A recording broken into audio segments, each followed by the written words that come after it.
Welcome to The Explainer. Today, we're going to take a journey deep inside the human body to explore a system that's absolutely vital for digesting fats. We're going to call it the biliary superhighway. So let's start with a bit of a riddle. What could parasites, cirrhosis, and cholesterol possibly have in common? I know, it sounds like a strange setup, but believe it or not, the answer connects them all to a surprisingly common and sometimes pretty serious medical issue. We'll get to it in just a sec. All right, let's dive in. Before we talk about what can go wrong, we kind of need a map of the territory, right? So picture this complex highway network inside you. Your liver? That's the main factory, working around the clock to produce this crucial liquid called bile. The gallbladder, think of it as a little storage depot, kind of like a rest stop on a side road. And the bile ducts? Well, those are the highways themselves, transporting the bile to where it needs to go, your small intestine, to break down all the fats you eat. So what was the answer to our riddle? They can all lead to the formation of gallstones? Yep, these little hard deposits are the #1 cause of, you guessed it, traffic jams on our biliary superhighway. They're like these tiny pebbles that can just sit there harmlessly for years, or they can start to roll out and cause a major pileup. And get this, not all gallstones are created equal. They're actually made of different stuff.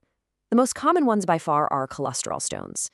They form when there's just too much cholesterol in your bile for it to dissolve. But then you have this other kind, pigmented stones. These are made from something called bilirubin, which comes from broken down red blood cells. And these are the ones linked to things like cirrhosis or even those parasitic infections we mentioned. Different causes, different kinds of roadblocks. Now here's the crazy part. For the vast majority of people, these little pebbles are completely silent. They cause zero symptoms. You might not even know you have them. The real problem starts for that small slice of the pie you see here. In just 1 to 2% of those cases each year, one of these stones decides to go on a trip, and that's when it threatens to cause a serious blockage. So let's follow that stone. What happens when it rolls out of the gallbladder, that little storage depot, and gets stuck right in the exit ramp, a tube called the cystic duct? Well, you get total gridlock. Nothing can get out. And that gridlock? It causes the gallbladder wall to get super inflamed and painful as pressure builds up. The medical term for this is cholecystitis. It's a classic case of what happens when there's a blockage.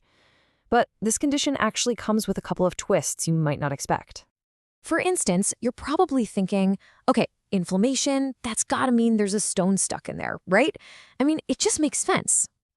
Well, believe it or not, no. The gallbladder can get inflamed even without any physical blockage at all. It's a condition called acalculous cholecystitis, and it usually happens in patients who are already critically ill from something else. It's a really stark reminder of how all our body's systems are connected. Okay, how about another one? What about that classic sign of any liver-related problem?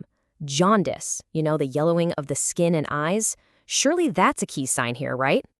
Nope, another myth busted. See, because the blockage is happening in that cul-de-sac, that side road, the main highway is still open. Bile can still flow from the liver straight down to the intestine. So because the traffic jam is just local, you typically don't get jaundice with simple cholecystitis.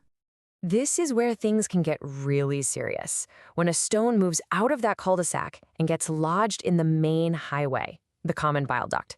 Now we are not talking about a local traffic jam anymore. This is a full-blown, system-wide shutdown. A blockage on this main highway can trigger a really dangerous infection in the bile ducts called cholangitis. And it has 3 classic warning signs that doctors look for. It's known as Charcot's triad. First, you get a fever and chills because of the infection. Then comes intense abdominal pain. And now, because the main highway is officially blocked, you get jaundice. So when doctors find a blockage, there's this fascinating piece of medical detective work called Courvoisier's law that helps them figure out the cause. It goes like this. If the gallbladder is enlarged enough to be felt, but it doesn't hurt when pressed, it's less likely to be a gallstone. That kind of painless blockage points towards something else, like a slow-growing tumor. It's an incredible clue. And that brings us from the highways right to the factory itself, the liver. What happens when the problem isn't a traffic jam caused by a stray stone, but an issue right at the source of production? Okay, here's a fact that might just blow your mind. Most of the time, cancer that's found in the liver didn't actually start there. It's spread from somewhere else, like the colon or the lung.